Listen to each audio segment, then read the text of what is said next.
नमस्ते प्यारे दोस्तों, फैक्ट्स एंड फिक्शन चैनल पर आपका बहुत बहुत स्वागत है। हम लोग भारत देश की पौराणिक कहानियों में से एक भगवान विष्णु के 10 अवतारों की चर्चा कर रहे थे। उसी क्रम में आज हम श्री हरि के कृष्ण अवतार की चर्चा करेंगे। कृष्ण अवतार की कथा बहुत संक्षेप में कुछ इस प्रकार प्रस्तुत करने जा रहा हूँ। द्वापर युग में भूलोक में अनेक अत्याचारियों द्वारा बहुत से जघन्य कर्म किए जाने लगे। इनमें प्रमुख थे कंस, मगध नरेश, जरासंध, शिशुपाल और दंतवक्र आदि। इनके दुराचारों और स्वेच्छाचारी आचरण से सत्जनों का जीवन दुश्वार हो गया। तब इन पापियों से त्रस्त होकर भूदेवी भगवान ब्रह्मा जी के सम्मुख एक दुखी गाय के रूप में आई और उनसे कहा कि मुझे इन पापियों के बोझ से मुक्त कराएं, अन्यथा पृथ्वी मानवों से रहित हो जाएगी।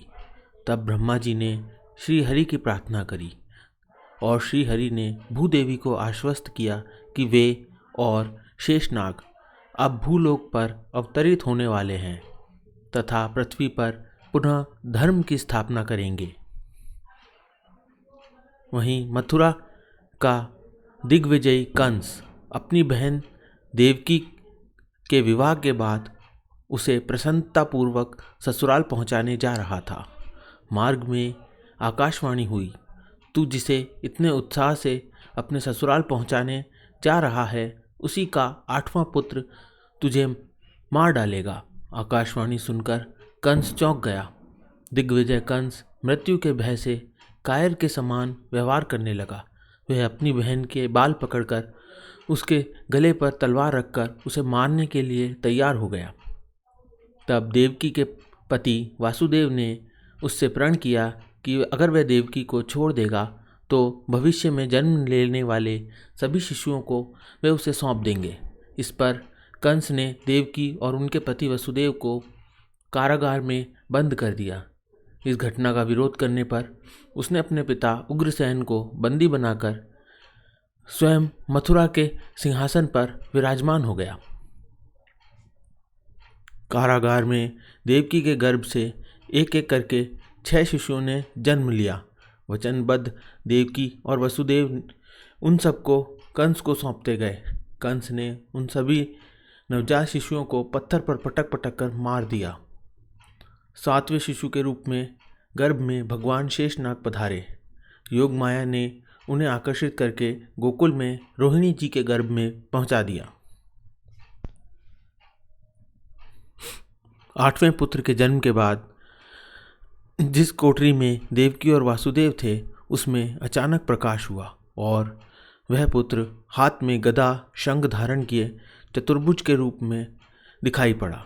देवकी और वसुदेव भगवान विष्णु के चरणों में गिर पड़े। तभी भगवान ने कहा कि अब मैं पुनः बालक का रूप लेता हूँ। आप मुझे लेकर अपने मित्र नंद के पास जाओ और उनके यहाँ जन्मी पुत्री को लाकर कंस के हवाले कर दो। मुझे ज्ञात है इस समय यहाँ का वातावरण ठीक नहीं है, फिर भी आप चिंता ना करें। आपके जाते समय कारागार के सभी पहरेदार सो जाएंगे और फाटक स्वयं ही खुल जाएगा। जल से उफनती हुई यमुना नदी आपको रास्ता दे देगी। वसुदेव जी शिशु श्री कृष्ण को टोकरी में रखकर निकल पड़े। उफनती हुई यमुना को पार करते हुए वे वृंदावन में नंद के घर जा पहुँचे। अपने बच्चे को वहाँ सुलाकर वे उनकी पुत्री को लेकर वापस आ गए। उनके वापस पहुँचने के बाद कारागार का फाटक स्वतः बंद हो गया। जब कंस को ये खबर मिली कि देवकी ने एक बच्चे को जन्म दिया है, वह तुरंत कारागार में आ गया। कंस ने जैसे ही उस नवजात बालिका को छीनकर पत्थर पर पटकने की कोशिश करी, वह आकाश में विराजमान हो गई और योग माया के रूप में बोली, हे दुष्ट कंस, मुझे मारने से तुझे कुछ हासिल नहीं होगा। तेरा वध करने वाला तो भूलोक पर जन्म ले चुका है। इतना बोलकर वो गायब हो गई। अब कंस चिंतित हो गया। उसने अपने गुप्तचरों से पता लगाकर उस शिशु को मारने के अनेकों प्रयास किए। उसी क्रम में पूतना, शक्टासुर वात्याचक्र आदि गोकुल में श्री कृष्ण के हाथों मारे गए। भगवान की बाल लीला चलती रही और कुछ बड़े होने पर माता यशोदा ने एक दिन जब परेशान होकर उन्हें एक बड़े उखल से बांध दिया, तब श्री कृष्ण ने शाप से वृक्ष योनि को प्राप्त हुए यमला अर्जुन का उद्धार किया। जब कृष्ण थोड़े और बड़े हुए तो गोपालक बनकर कंस के भेजे हुए अनेक राक्षसों जैसे बकासुर, वत्सासुर, प्रलंब, धेनुक, अघासुर, व्योमासुर आदि का वध किया। उन्होंने कालिया नाग के त्रास से यमुना जी की रक्षा करी और यमुना के जल को निर्मल कर दिया।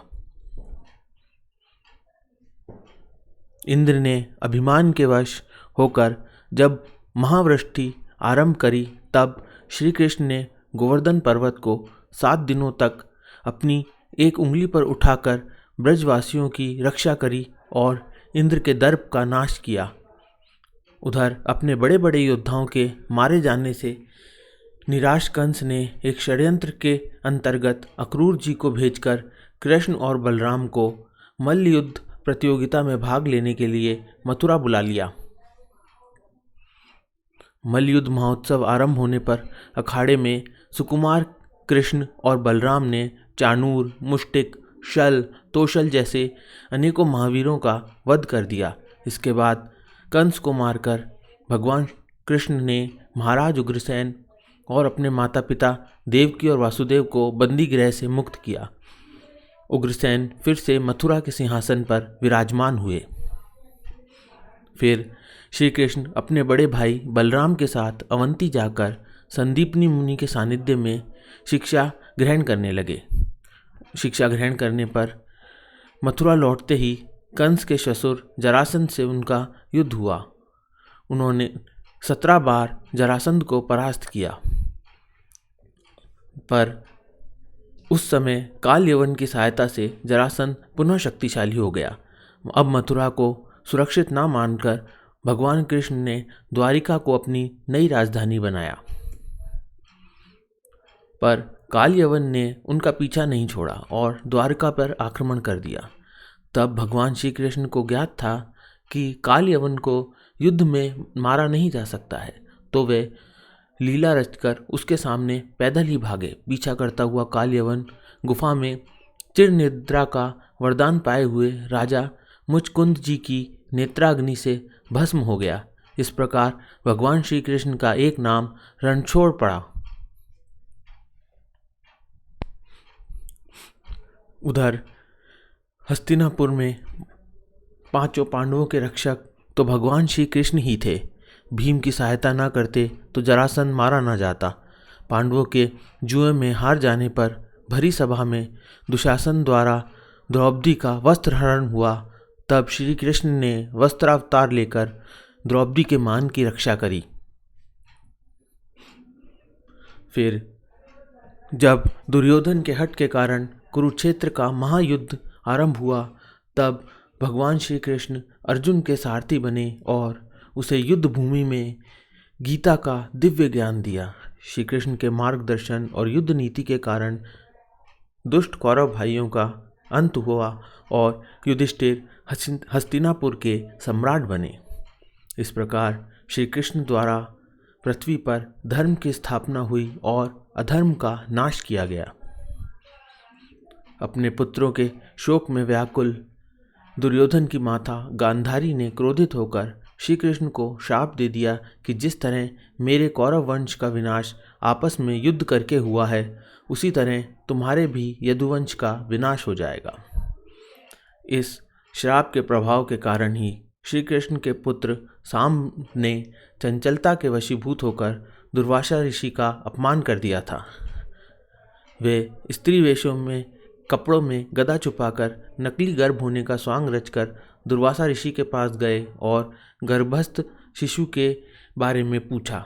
सर्वज्ञाता ऋषि बहुत क्रोधित हुए और उन्होंने सांब को श्राप दिया कि तुमने मूर्खतावश जो मेरा अपमान किया है, उसके लिए मैं तुम्हें श्राप देता हूँ। ये गदा ही तेरे वंश का विनाश करेगी।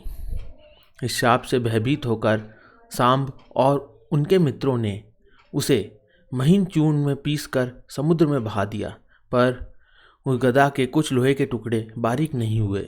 उसमें से एक बड़ा सा टुकड़ा एक मछली ने निगल लिया।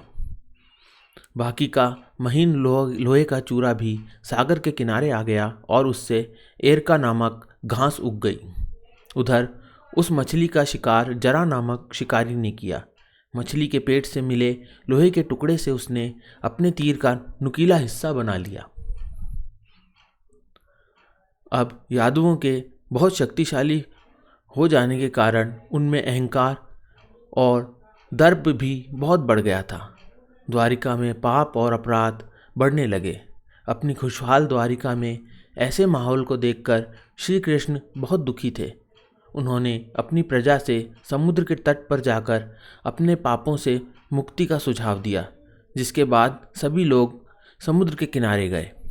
लेकिन दुर्वासा ऋषि के श्राप के कारण वहाँ पर सभी लोग मदिरा के नशे में डूब गए और एक दूसरे से बहस करने लगे।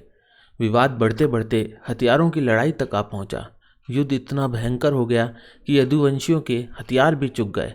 तब उन लोगों ने जमीन पर लगी एरका घास उखाड़कर हाथ में ले ली, पर वह तो देखते ही देखते भारी गदाओं में बदल गई। उन गदाओं से युद्ध करके सभी यदुवंशियों ने एक दूसरे का संपूर्ण विनाश कर लिया। श्री कृष्ण अपने वंश के विनाश लीला को देखकर बहुत व्यथित थे। अपनी इसी व्यथा के कारण वे वन में रहने लगे। एक दिन जब वे वन में एक पीपल के पेड़ के नीचे योग निद्रा में विश्राम कर रहे थे, तभी जरा नामक शिकारी ने उनके पैर को हिरण समझकर उस पर विषयुक्त बाण से प्रहार कर दिया। जरा द्वारा चलाया गया ये बाण श्री कृष्ण के पैर के तलवे को भेद गया। इस विषयुक्त बाण के भेदन को बहाना बनाकर श्री कृष्ण ने अपने देह रूप को त्याग दिया और पुनः नारायण रूप में बैकुंठ धाम में विराजमान हो गए। देह रूप को त्यागने के साथ ही श्री कृष्ण के द्वारा बसाई गई द्वारिका नगरी भी समुद्र में समा गई। इस प्रकार श्री कृष्ण ने धर्म की स्थापना और अधर्म का नाश किया। तो यह था श्री हरि का कृष्ण अवतार। आशा करता हूँ यह कहानी आपको पसंद आई होगी।